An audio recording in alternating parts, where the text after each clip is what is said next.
Pertama, jadi jelas ya panggilannya selaku saksi. Kenapa kami baru hadir sekarang? Melaunching buku yang ini e-booknya ada di sini ya. Ini judulnya Jokowi's White Paper. Saya bersama dengan Bu Kurnia Triroyani bersama dengan Pak Rizal Fadila ini hadir untuk memenuhi panggilan yang pertama ya gitu. Panggilan selaku saksi yang pertama. Jadi jelas ya panggilannya selaku saksi. Kenapa kami baru hadir sekarang? Karena memang jelas ya. Kemarin baru saja 3 hari yang lalu kita setelah bergembira merayakan 80 tahun kemerdekaan Indonesia.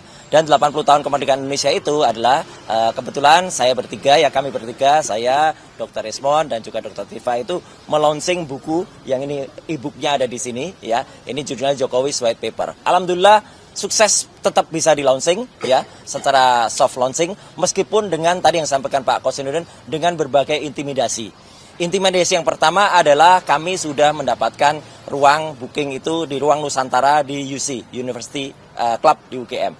Uang booking sudah diterima. Dan kalau semalam ada yang ngaco ya, yang bilang oh, itu belum dilunasi.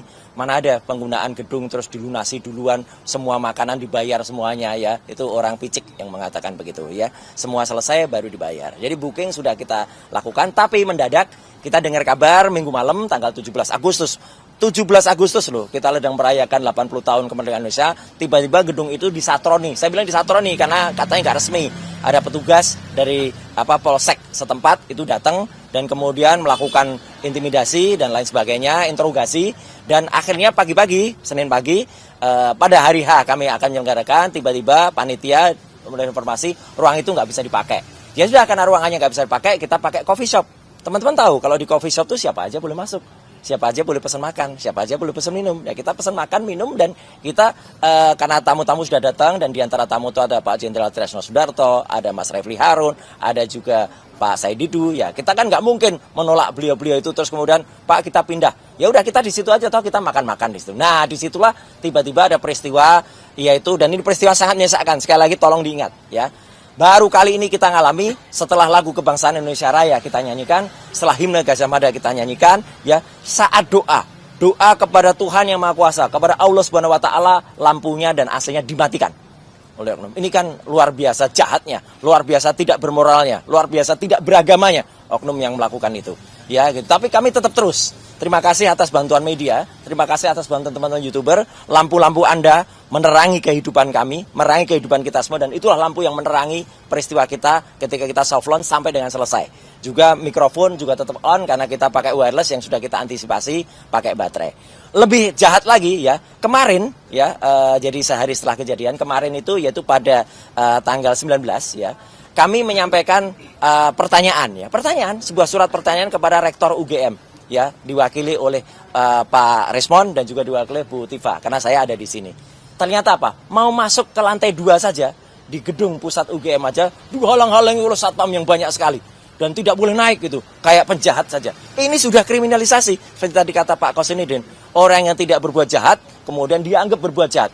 Jadi ini jahat sekali. Nah, hari ini ya kami mengantisipasi kalau ada tindakan kriminalisasi lagi nanti yang akan dilakukan seperti yang dialami oleh 3 rekan kami kemarin ya, mulai diperiksa jam 10, ada yang jam 11, tapi tiba-tiba ada yang selesainya baru jam 9 malam, jam 12 malam, bahkan jam 4 pagi mau subuh. Ini sudah sangat tidak manusiawi. Jadi kami sepakat, tadi kami setuju untuk membatasi pemeriksaan hari ini ya hanya sampai pada maghrib ya, begitu. Kalau maghrib nggak selesai kita pamit ya, silahkan dijadwalkan lagi.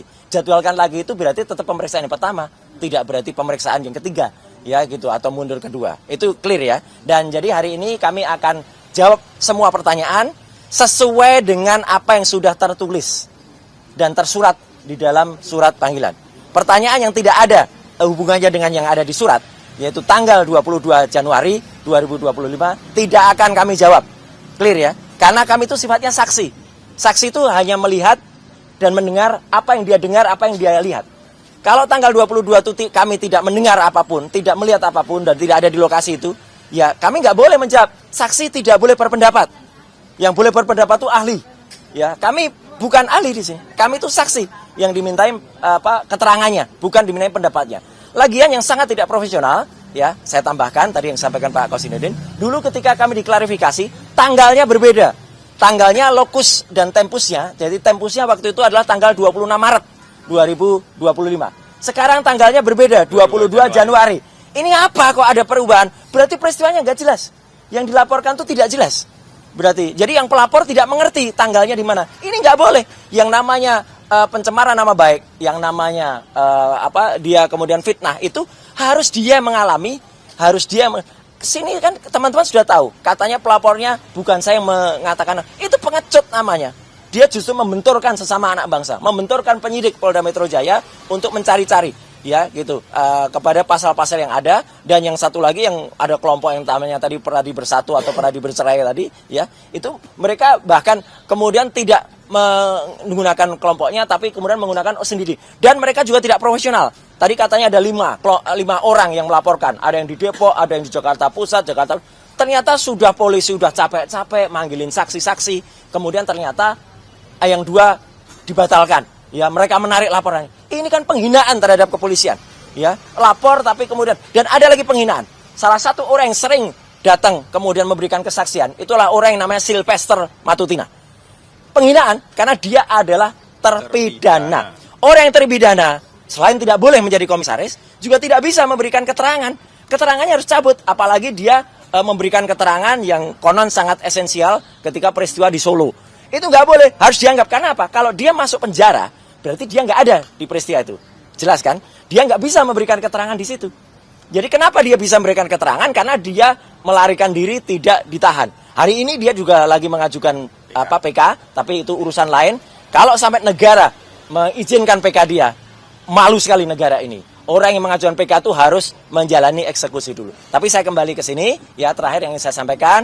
Doakan semoga teman-teman juga sabar, teman-teman juga menunggu kami, ya. Kami akan lakukan sebaik-baiknya, meskipun kami dengar pemeriksaannya itu nanti akan ada 24 eksemplar yang diprint tiap halaman. 20 berkas ya. Ya, 24 berkas ya tiap halaman. Jadi kalau berkasnya ada 10 halaman, ya 240. Ngeprintnya bisa 3 jam.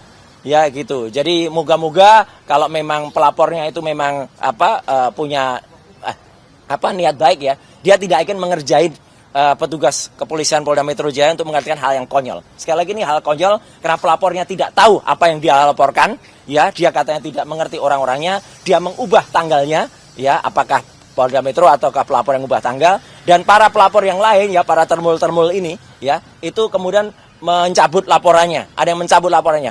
2 dari 3 laporan dari dicabut itu harusnya dipertanyakan. Gitu, nggak boleh seenaknya aja nyabut dan kemudian nanti masuk kali pasal-pasal juga selundupan semua yang dimasukkan. Jadi saya kira itu yang bisa saya sampaikan.